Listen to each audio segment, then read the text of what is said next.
Welcome back to Restore Thrive. We're talking about natural movement again today, and what we're going to discuss today is crawling variations. Now, you may think that crawling is something that we can give up as soon as we learn how to walk. The problem with that, though, is that crawling is such an effective way to build strength through our midsection, what we call our trunk, and through our shoulders, and through our hips, which are the primary engines of our body as well. Now, what a lot of people get lost when they go to the gym with is thinking that this part of my body works in isolation, when in reality our body moves in a wave of contraction from core to periphery. And if we don't understand how to link the midsection with the hips and the shoulders, we end up developing a very isolated and unuseful type of strength through our midsection. So what we always like to integrate with our patients and with our training clients is some sort of crawling variation. This can look a lot of different ways.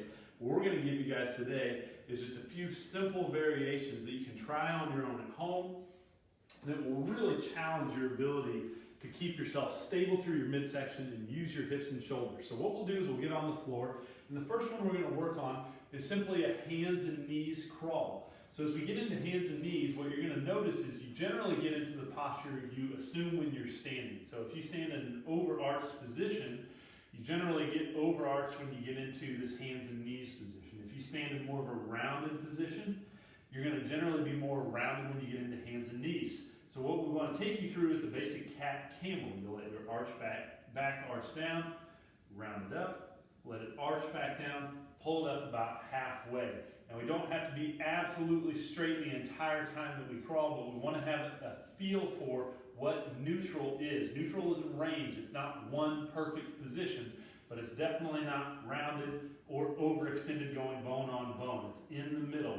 So once our abs are engaged, what we're going to start working on is that basic crawling pattern, which is what we call a reciprocal or opposite arm and leg pattern. So if I move my right hand forward, my right knee is going to come forward as well. And then I'm going to do the same movement reciprocally with my right knee and leg in my left hand and arm. Now I can do this forward, or I can go backwards as well. And make sure you go both ways, because a lot of times patterns that we think we have in one direction get exposed in terms of our lack of ownership of that pattern when we go the other direction. So make sure you can go forward and backwards. Make sure you're breathing as you go.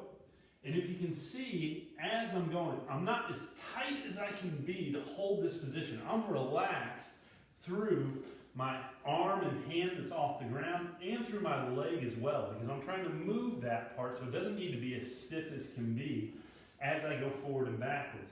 Now from here, what I can pop up to is what we call a hand-foot crawl. The mechanics are the same. It's opposite hand and foot.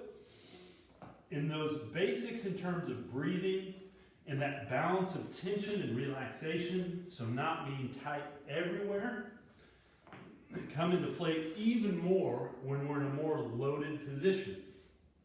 Those are two great positions to start with. What I would recommend is go about 10 to 20 yards forward and backwards on hands and knees. And then if you have the strength and you feel comfortable doing it, go another 10 to 20 yards forward and backwards on your hands and feet. So the last crawling variation here, we're going to work in the opposite positions. One of the things we see is if we get really good at just flexing forward all day long, we need something to offset that, or else we continue to just be rounded forward all the time. So doing a reverse hand-foot crawl, where we get our hands behind us and our fingers either pointed out to the side or all the way behind us, and then our feet underneath us and our hips up, requires us to use some different muscles. I have to extend through my hips. I don't need to be all the way up here, but I have to get a little more hip extension than when I crawl, and also my shoulders are extended behind me, my wrists are extended as well. So it's that same contralateral or reciprocal pattern. When I move one foot, the opposite hand comes forward, and I should be able to do that in both directions as well. One thing that will help you is you extend out. Make sure you don't extend that leg so far out that you can't pull yourself. What I'm always thinking about in coaching when I'm showing this drill is you want to make sure that as you come forward with that foot, you pull with that front foot to to give you some support as you advance that other leg in front of you. So those are a couple different crawling variations. Spend anywhere from 3 to 5 minutes working on those. And even if you're working those in once a week or in the context of a warm-up, what you'll notice over time is just improved stability through your midsection, improved range of motion and strength through your hips and shoulders. We really love these crawling variations.